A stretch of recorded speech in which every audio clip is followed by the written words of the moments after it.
Hi guys, today we're looking back at WCW nWo Halloween Havoc. Now this pay-per-view came to us all the way from the MGM Grand Garden Arena, October 25th, 1998. And of course it was known for the big rematch between Hollywood Hulk Hogan and the Ultimate Warrior. The two first meeting of course all the way back at WrestleMania 6 in 1990. And tonight at Halloween Havoc we had the rematch.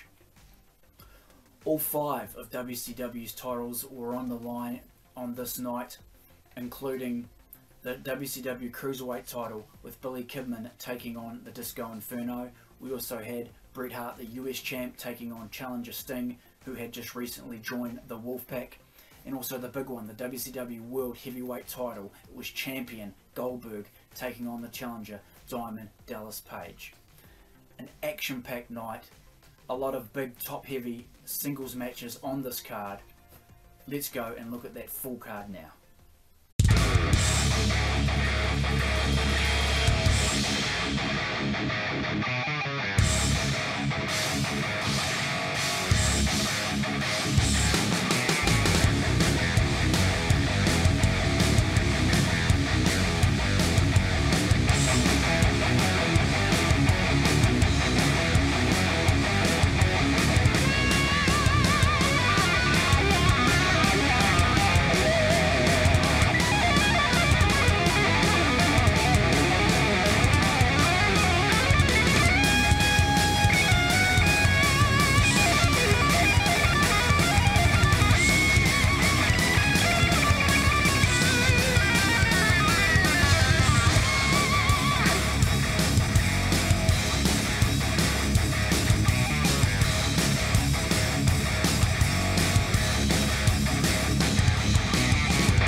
So now going over some of my favourite matches from the night. It was definitely a good showing by the Disco Inferno. He took on Juventud Guerrera in a qualifying match. Whoever won that match would go on to face Kidman later on in the night for the Cruiserweight Championship. Now everyone was expecting Juvi to win this match, but it was Disco who came out on top in a good showing.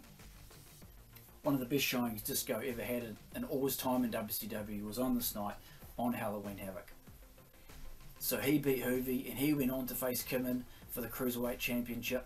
Now Kidman was coming into his own at this stage in WCW. He had left the flock and he was becoming a big star in WCW. Him and Disco put on another really good match, but it was Kidman who came out on top with the shooting star press and the victory, remaining Cruiserweight champ. But the story of the night here was really the Disco Inferno. What a great effort he put on in 2 matches, but he couldn't quite get the Cruiserweight Championship on this night. Another cool match was for the tag team titles. It was nWo Hollywood, the Giant and Scott Steiner. They were taking on Buff Bagwell and Rick Steiner.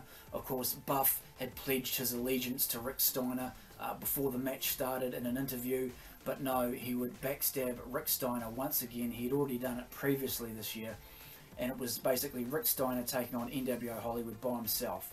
Now we had a moment in the match where the Giant went up to the top turnbuckles. It was amazing to see the big man up there. He put on a missile dropkick, targeted at Rick Steiner, but he missed, hit Scott Steiner, and Rick Steiner would end up giving the Bulldog to the Giant, and he would win the tag titles on his own. And of course the rules for this match were, if Rick Steiner were to get the win here, that he would be able to go on to face his brother Scott Steiner in a match straight afterwards. Now Scott had been running from his brother for several months on WCW television, but finally Rick Steiner would get his revenge. Now as the two fought, a stranger came out in a Bill Clinton mask of all things. And that stranger was none other to be revealed than Buff Bagwell once again. But Rick Steiner had none of it. He took out Buff Bagwell and he took out his brother Scott Steiner with a Bulldog. And he would get the win here. An absolute superhuman effort here from Rick Steiner this night. He was Superman on this night in Halloween Havoc. No one could stop him.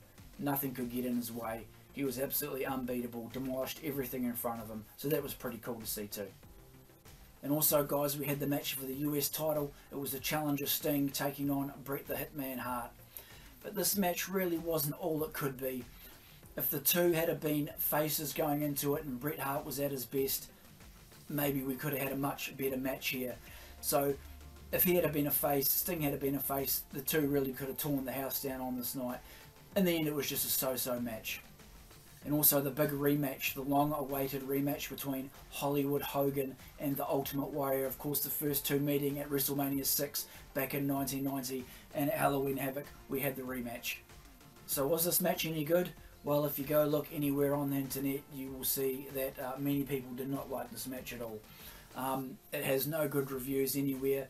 There were definitely a lot of clumsy spots in the match, a few botches you could say in this matchup. It wasn't all it could be, that's for sure. I believe these two could have had a good match. It wasn't because they were too old or anything, I don't think. Yeah, the match was a bit slow and everything, and it certainly wasn't great. Obviously nothing compared to the WrestleMania 6 match, that goes without saying. But the match could have been better. I'm sure these guys could have had a good match if they had have maybe put more thought and a bit more effort into it, maybe, or whatever it was that night that didn't work. I believe the two had the potential to have a pretty good match, but it just wasn't to be. It was never going to be WrestleMania 6, there's no doubt about that. But everyone that you meet will tell you that this match was not great and that they didn't enjoy it. And as I say, it had those clumsy moments and it wasn't all it could be. But hey, at the time there was a lot of hype around it. Hogan and Warrior just didn't quite go as planned. And some other favourite matchups from the night was definitely the match between Kevin Nash and Scott Hall, the two nWo brothers, the two Wolfpack brothers, going head to head in this one.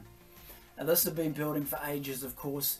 Scott Hall turned his back on Kevin Nash at Slamboree 1998, and the two finally had their one-on-one meeting here at Halloween Havoc.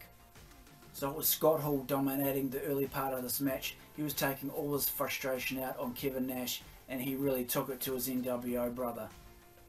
And you had Kevin Nash just sitting back there in the turnbuckle saying, "Come on Hall, hit me, give me another, give me a double." He wasn't too worried at all, it seemed.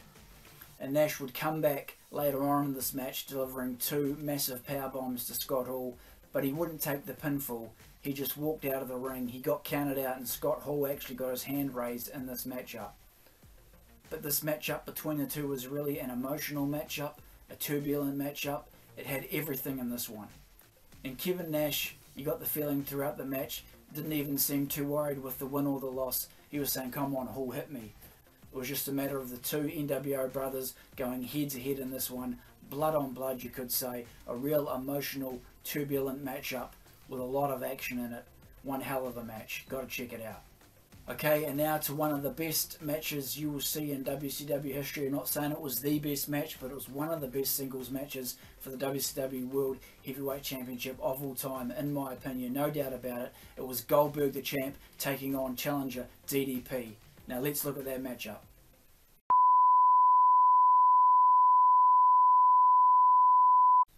And that's what happened in this one. The cable feed went out. Hundreds of thousands of people watching this match, and they didn't get to see it that night. They paid for it and they didn't get to see it. But the match was played in its entirety the next night on Monday Nitro. And of course many speculated at the time it was just WCW trying to get more ratings for its show Nitro at the time. But of course this couldn't be further from the truth, because WCW lost a lot of money over that cable feed cutting out. So it was not a planned thing for sure. But this was one hell of a match, action-packed from bell to bell. Hardcore moves in this one. The action went back and forth. You didn't know who was going to win. You really thought DDP was going to be the first man to give Goldberg that first loss in WCW. You thought he was going to beat the streak. You really did. He put on the diamond cutter at one stage. The two men were laid out. He went for a one-arm cover over Goldberg, but Goldberg would kick out. And eventually he would get the jackhammer on DDP and the win. And this match goes down as one of the best matches in WCW history. One of the best title matches anyway, in my opinion. It was hell of an action pack. You've got to check this one out. So there we go, guys. Halloween Havoc 1998. A really good show. A lot of big time marquee singles matches on this one, of course. All the titles were on the line. A really good show. WCW had a lot of good shows back in 1998, and this one was no exception. The one thing I will say about this pay-per-view though is that they could have cut out a couple of those matches from earlier on in the card, say the Fit Finlay vs Alex Wright and the Saturn vs Lodi matches. There was no real need for those matches to be on the card anyway, and also it would have knocked the show right on 3 hours. Of course you wouldn't have had the whole cable feed problem, but hey, hindsight's a wonderful thing, but that's the way I would have done things. So thanks heaps guys for checking out the vid, and be sure to check out the show on the WWE Network if you haven't checked it out already. Remember guys, give this video a big thumbs up. Thanks heaps for tuning in, and we will catch you next time on Stinger Wild.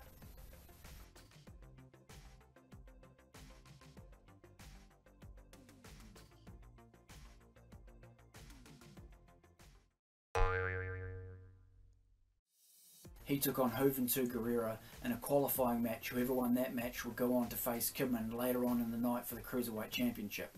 Now Kidman was coming to his own at this stage. He had left, and some other favourite matchups from the night but this matchup between the two was really an emotional matchup, a turbulent matchup. It was a match, but this was one hell of a match, action-packed from bell to bell, hardcore. But this was an action-packed match.